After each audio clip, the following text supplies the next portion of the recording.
Hi guys! Magandang gabi! Welcome back po dito sa Gandara SRU channel for Showbiz Update. Andito na naman nga po akong muli nagbabalik. Ang nagmamaganda po ninyong kusismosang Kim Pao. Wala na pong iba si Gandara upang magatid sa inyo ng latest update and fresh happenings patungkol kina Kim Chiu and Paolo Avellino. And para nga po sa gabing ito, ang pag-uusapan natin ay may kinalaman na dito sa tambalan ng Kim Pao. Grabe, medyo negative po yung mga nasasagap natin ngayong araw. Pasensya na. Wala na nga pong kasinong ayuda. Eto pa ang negative pa ng vibes. Ang negative pa ng aura. Negative energy pa ang nasasagap pa natin. Grabe nga yun, lalo na sa X. Pati po sa sa Blue App. Grabe talaga ngayon. Hindi ko alam anong meron. Hindi naman Friday the 13th para po may maikatwiran tayo, pero wala talaga. Ito'y gusto ko pong i-update, hindi para mag-spread ng negative energy, but para maging aware po ang lahat sa nangyayari ngayon sa paligid natin, nangyayari sa fandom natin. Lahat po tayo ay may karapatan na maging updated at malaman ano ng balita. But anyway, bago tayo mag-start, sa mga hindi pa po nakaka-subscribe dito sa ating channel, maaari lamang na pindutin po ninyo ang subscribe button natin at notification bell na nandyan sa baba para mag-updated po kayo at ma-notify tuwing may bago po tayong chika at balita hinggil sa Kim Pao. Basta po mga balita na may kinalaman kina Kim Chiu and Paolo Avellino, sagot na po natin yan. So, grabe, pasensya na guys ha, kung konti lang yun update po natin ngayon araw-araw dahil halata nyo naman siguro sa boses natin na hinihingal tayo. Mabilis na tayong hingalin ngayon guys because alam nyo naman may aspa tayo. So, pwede nyo naman po yung i-times 2. May nabasa akong nega kanina umaga. So, sinabi ko naman po na may times 2 naman siya sa speed natin. Kayo na lang mag-adjust. Anyway, eto simulan na nga natin ang ating balita patungkol kay Paolo Avellino. Grabe, ang daming galit na galit ngayon kay Papi Paulo. Nasimulan nga noong 'di ba may nag-comment na napaka-inconsistent na ng mga kilos ni Paolo towards Kiam, hindi na mabasa kung ano nga ba ang kanyang tunay na intensyon kay Kim Chiu, kung pure ba and genuine ang mga galaw niya, ang mga pinapakita niya kay Kimberly, kasi kung hindi, kawawa naman daw si Kiam. Grabe, nakaka-inlove pa naman ang smile nito. Laging smiling face pa naman si Kim.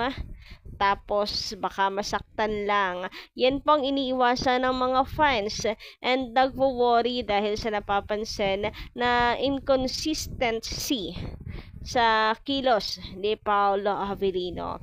So dahil lamang po yun sa nagkamali si Pao, medyo nauna siya, nasa hulihan si Kim, hindi niya nabantayan or nakita nga yung nakabunggus sa kanya. Pero alam nyo ba guys, bukod dyan, marami na talaga. Unti-unti ngayong nauungkat lang. Unti-unti nauungkat dahil nga sa naging insidente na yon last Sunday. Dahil sa insidente na yon, nauungkat yung mga inconsistency nga raw po ni Paolo Avellino. Kagaya ng naging event niya, solo event, tungkol doon nga sa mga beauties. Tandaan nyo ba yon? So, madami, pinuputakti po talaga. Ngayon si Paolo Avellino, marami po ang galit sa kanya. Tulad ng sinabi ko, grabe yung negative energy talaga ngayon. Ano bang meron sa petsa na to? Bakit nagkakaganto ang mga fans? Bakit nagkakagulo-gulo?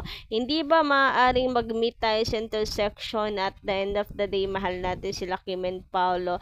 Kaya dapat stop na yung mga ganto kasi nakaka-lurky, hindi po hindi nakakatawa talaga. Hindi nakaka-proud para sa isang fandom. tawagin kang toxic.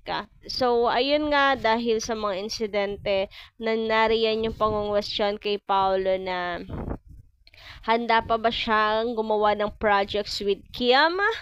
Ayaw na ba niya kay Kim Chu? Bakit napaka-inconsistent na po niya?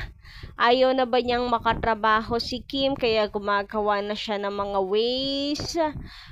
Cancel project na ba this? Kasi di ba may nabalitaan po tayo na magiging project ng Kim Pao na gagawin na ngayong darating na June. So, paano yon? Cancel na ba yon? Etc. etc. Ito nga kasi dahil po ito sa parang gumagawa na raw mismo si Paolo Avellino ng paraan para mabuwag, para magkanda watak-watak na yung fandom, and mukhang totoo nga daw ang kanilang kutob na may demolition job tungkol sa Kim Pao. Isa-isahin nga natin yung mga topic na yan. Unahin natin dito sa nakabangga kay Kim Chu. So, nakakuha nga po ng hatred si Paolo Avellino sa insidenteng yan. Sabi nga po dito nila, and the home hunter, bakit kasi nauuna si Paolo? May kasalanan dyan si Paolo, hindi niya alam. Nakuha na si Kim ng ibang tao.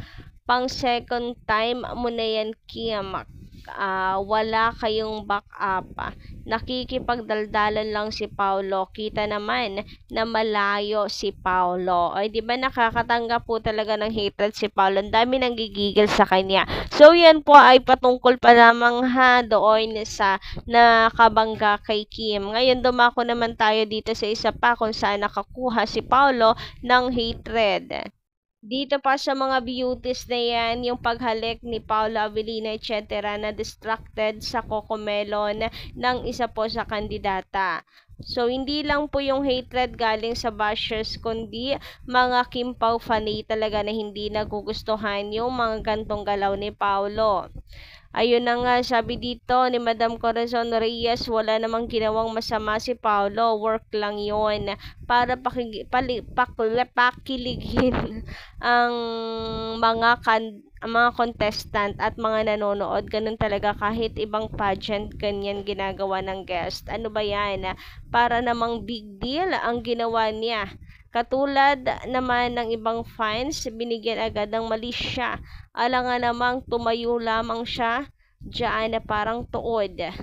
Habang kumakanta, mas masaya pa nga si Pao nung dumating si Kim. At kumanta, sabi, ibang-iba ang ngiti ni Pao. Magkasabay pa nga silang umuwi. Kinabukasan pabalik ng Manila. Hindi naman babaero si Paolo. Dati nang ginagawa yan sa Kudapawan. Walang mali doon. Trabaho lang yon. Laki ng bayad sa kanya dyan. 2 times siya nag-perform. So, ayun na nga.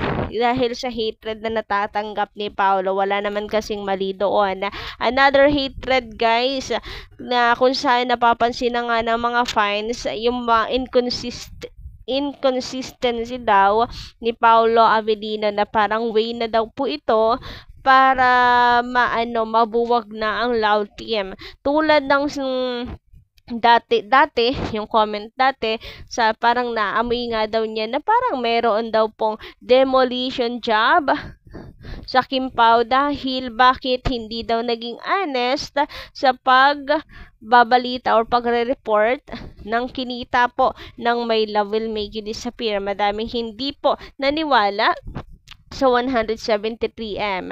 Bakit daw 173M lang ang inireport? May demolition job ba?